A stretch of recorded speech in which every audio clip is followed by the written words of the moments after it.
Hello guys, Greg here. Don't panic, this isn't going to be a home movie or anything. I'm not suddenly going to appear on my speedos in front of the camera.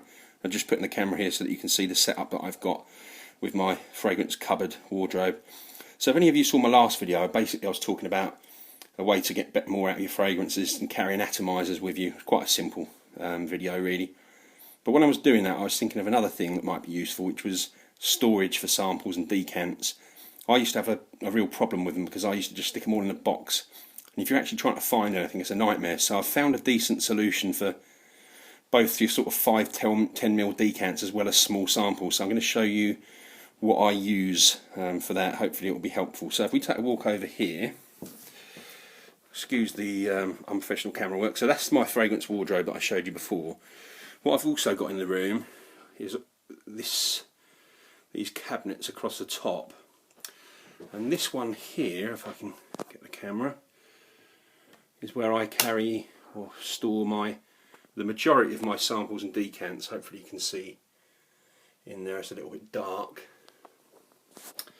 And then in this cupboard here,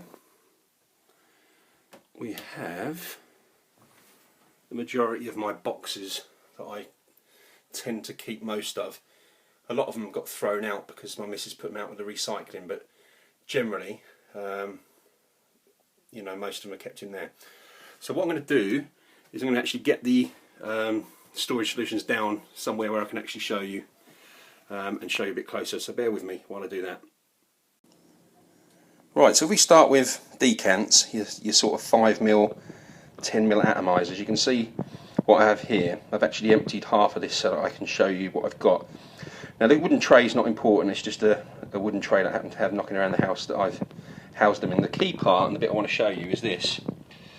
And all that is a piece of foam. Now I got that off of Amazon, I think it was about £3. I'll try and find a link actually and put it on the video. I think it's used for holding bottles in science classes. But it's just a simple bit of foam, but the size of those holes is absolutely perfect to house 5 and 10mm atomizers. And you can see I've got them all in here. You can see the labels. You can put them in order, you know, group them by house or whatever you want to do. It's a really cool and easy way to store things so that you can get to them easily. So let's just move that out of the way and move some of this in. So this is how I store my small 1-2mm samples. And what these are, and thanks to Andy Hibbard on the Facebook group for giving me the tip on this, these are actually ammunition trays. And again, I got these off from Amazon and I'll stick a link to them. I can't remember how much they were, not expensive.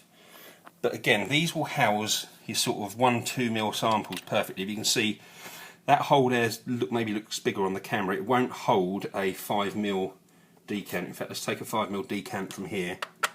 You see it won't go in there. It's only suitable for your small samples. But they fit perfectly. There are 2 different size holes in there so you can get different size samples in. But again, it's a really tidy way to store them. I used to have more in the box. I could never find anything, and that just makes it much easier.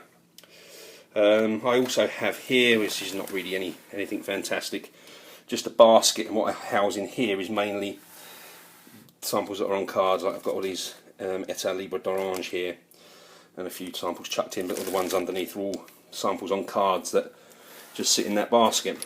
So that's kind of my setup. Hopefully that's give you some tips. It is really useful, really cheap way to store them. Doesn't take up much room. So anyway, there you go guys, hope that was useful. Thanks for watching and I'll catch up with you soon. Cheers.